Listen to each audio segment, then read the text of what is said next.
Bonjour Clémence. Bonjour Anne-Laurence. Alors, parfois c'est compliqué d'obtenir une nationalité, on le sait, mais aussi dans certains cas et dans certains pays, c'est compliqué de la garder.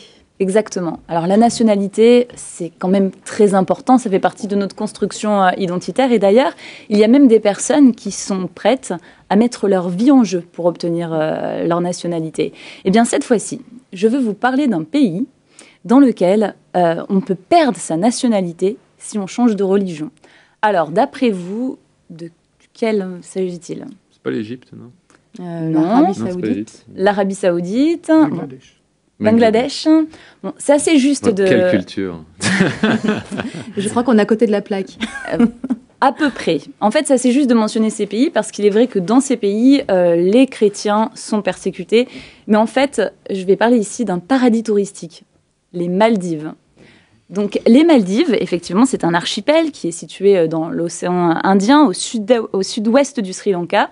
Et c'est vrai qu'aux Maldives, l'islam et la politique sont si intimement liés qu'il est strictement illégal de ne pas être musulman. Et donc, si un Maldivien souhaite changer de religion, il peut perdre sa nationalité. Donc, effectivement, aux Maldives, il n'existe pas d'autre religion officielle à part celle de l'islam.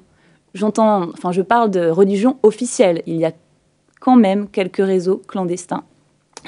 Aux Maldives, en automne 2013, la population s'est rendue aux urnes pour élire leur nouveau président. Et l'élection de ce nouveau président, est-ce que selon vous, cette élection va pouvoir vraiment faire changer les choses en matière de liberté de culte, de liberté de religion? On espère, oui. On espère. Selon un rapport qui est publié par Portes Ouvertes, une association qui soutient les chrétiens persécutés, eh bien voilà ce qu'on dit dans ce rapport. Au vu de la fermeté du gouvernement et du soutien de la population, des changements significatifs sont peu probables pour les années à venir. Le gouvernement réprimera très certainement de plus en plus virulement toute forme de dissidence, réelle ou supposée. Donc les perspectives ne sont pas vraiment positives pour les Maldives. Quoi qu'il en soit, en plus des questions religieuses, le nouveau président devra aussi régler des questions d'ordre économique et social. Pourquoi? Parce que d'après le New York Times, en 2010, eh bien, les Maldives étaient le pays qui connaissait le taux de divorce le plus élevé au monde. Mais aussi où 50% des jeunes avaient une dépendance à la drogue. Et d'ailleurs, on mentionne également, le New York Times mentionne également que les abus sexuels contre les jeunes étaient très répandus. Une grande partie de la jeunesse maldivienne n'a pas une vie dorée. Mais en même temps, cette jeunesse demande l'application de la charia. Et donc l'application de la peine de mort pour toutes les personnes qui souhaiteraient changer de religion.